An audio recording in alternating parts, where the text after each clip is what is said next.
বন্ধুরা, আজকের এই খবরটা শুধু একটা বাজেটের খবর নয়। এই খবরটা হলো দক্ষিণ এশিয়ার পাওয়ার ব্যালেন্স বদলে যাওয়ার খবর। এই খবরটা হলো ভারত এখন আর কারো অনুভূতিতে চলছে না, নিজের স্বার্থে চলছে। ভিডিও শুরু করার আগেই পরিষ্কার করে বলছি, আপনি যদি বাংলাদেশ, ভারত আর পুরো অঞ্চলের রাজনীতি সত্যিই বুঝতে চান, তাহলে এখনই সোনার বাংলা চ্যানেলটি সাবস্ক্রাইব করুন। কারণ এখানে শুধু খবর বলা হয় না, খবরের পেছনে চলার শক্তির রাজনীতিটা দেখানো হয়। ভারতের সংসদে পেশ হয়েছে বাজেট 2026-27, আর এই বাজেট একদম পরিষ্কার করে বুঝিয়ে দিয়েছে ভারত এখন প্রতিবেশী দেশগুলোর সঙ্গে সম্পর্ক রাখবে ভালোবাসার উপর নয়, শর্তের ওপর। সবচেয়ে বড় ধাক্কা লেগেছে বাংলাদেশে। গত বছর ভারত বাংলাদেশকে সাহায্য দিয়েছিল 120 কোটি টাকা, কিন্তু এবছর এক ঝটকায় সেটাকে কমিয়ে 60 কোটি করে দেওয়া হয়েছে, অর্থাৎ সরাসরি অর্ধেক। আর সবচেয়ে গুরুত্বপূর্ণ বিষয়, এই সাহায্য কোনো বাধ্যবাধকতা নয়।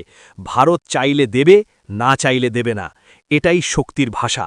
কিন্তু আসল চাপটা এসেছে অন্য জায়গা থেকে, টেক্সটাইল সেক্টর, যে সেক্টরের ওপর দাঁড়িয়ে আছে বাংলাদেশের অর্থনীতি। ভারত ইতিমধ্যে ইউরোপিয়ান ইউনিয়নের সঙ্গে ফ্রি ট্রেড এগ্রিমেন্ট করে নিয়েছে। এর ফলে এখন ভারতীয় কাপড় ইউরোপে যাবে জিরো ট্যারিফে, যেখানে আগে 9 থেকে 12% ট্যাক্স দিতে হতো। এর ওপর ভারত ঘোষণা করেছে দেশের ভেতর মেগা টেক্সটাইল পার্ক তৈরি করা হবে, অর্থাৎ ভারত নিজেই হতে চাইছে গ্লোবাল টেক্সটাইল হাব। এখন প্রশ্নটা খুব সোজা, যেখানে ভারত নিজেই কম দামে কম ট্যাক্সে ইউরোপের বাজারে ঢুকবে, সেখানে বাংলাদেশের টেক্সটাইল ইন্ডাস্ট্রি কিভাবে টিকবে? বাংলাদেশে এই সেক্টরের সঙ্গে জড়িত প্রায় 1 কোটি মানুষ। এই সিদ্ধান্তের মানে হল লক্ষ লক্ষ চাকরি সরাসরি ঝুঁকির মুখে। তাহলে প্রশ্ন আসে, ভারত এত কঠোর হয়ে উঠল কেন? ভিডিওর বিশ্লেষণ বলছে এর পেছনে রয়েছে ভারত বিরোধী রাজনীতি, সংখ্যালঘুদের উপর হামলার অভিযোগ এবং পাকিস্তানের সঙ্গে ক্রমাগত ঘনিষ্ঠতা।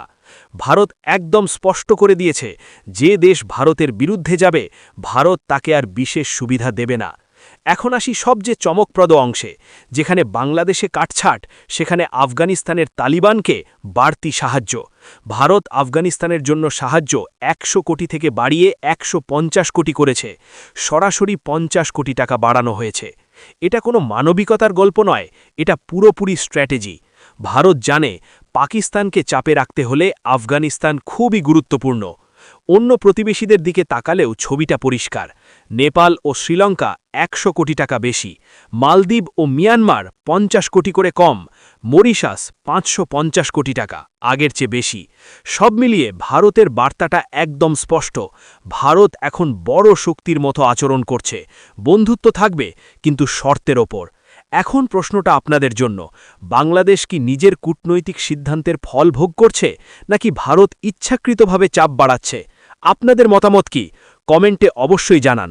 আর এমন গভীর বিশ্লেষণ পেতে সোনার বাংলা চ্যানেলটি এখনই সাবস্ক্রাইব করুন। বাংলাদেশ ফায়ার।